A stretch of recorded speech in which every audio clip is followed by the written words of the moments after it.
ਮਾਂ ਕਹਿੰਦੀ ਸੀ ਭੈਣਾਂ ਭਰਾ ਨਹੀਂ ਛੱਡੇ ਜਾਂਦੇ, ਨਵਾਂ ਤੋਂ ਮਾਸ ਕਦੇ ਵੀ ਵੱਖ ਨਹੀਂ ਹੁੰਦਾ ਤੇ ਇਕੱਲੇ ਰਹਿ ਕੇ ਕੱਖ ਨਹੀਂ ਹੁੰਦਾ। ਇਹ ਹੀ ਨਸੀਹਤ ਲੈ ਕੇ ਅੱਜ ਤੱਕ ਦੂਸਰਿਆਂ ਦੇ ਦੁੱਖ ਵੰਡਦੇ ਆਏ ਆ, ਦੂਸਰਿਆਂ ਦਾ ਦਰਦ ਵੇਖਦੇ ਆਏ ਆ। ਆਪ ਨਾਲੋਂ ਬਹੁਤਾ ਖਿਆਲ ਰੱਖਿਆ ਵਾ ਦੂਸਰਿਆਂ ਦਾ।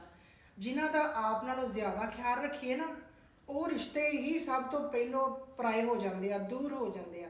ਹੁਣ ਆਪਦੀ ਵਾਰੀ ਆਈ ਆ ਤੇ ਕੋਈ ਹਾਲ ਪੁੱਛਣ ਵਾਲਾ ਨਹੀਂ ਹੈਗਾ। ਹਾਲ ਪੁੱਛਣ ਨਾਲ ਹਾਲ ਠੀਕ ਨਹੀਂ ਹੋ ਜਾਂਦੇ। ਬਸ ਇੱਕ ਦਿਲ ਨੂੰ ਤਸੱਲੀ ਜੀ ਹੋ ਜਾਂਦੀ ਆ ਕਿ ਮੇਰਾ ਕੋਈ ਆਪਣਾ ਹੈ, ਮੇਰਾ ਵੀ ਕੋਈ ਦਰਦ ਵੰਡਣ ਵਾਲਾ ਹੈ। ਜਿੱਦਾਂ ਬੂਟੇ ਲਾ ਕੇ ਉਹਨਾਂ ਦਾ ਧਿਆਨ ਛੱਡ ਦਈਏ ਨਾ ਤੇ ਬੂਟੇ ਸੁੱਕ ਜਾਂਦੇ ਆ, ਇਦਾਂ ਹੀ ਰਿਸ਼ਤੇ ਹੁੰਦੇ ਆ।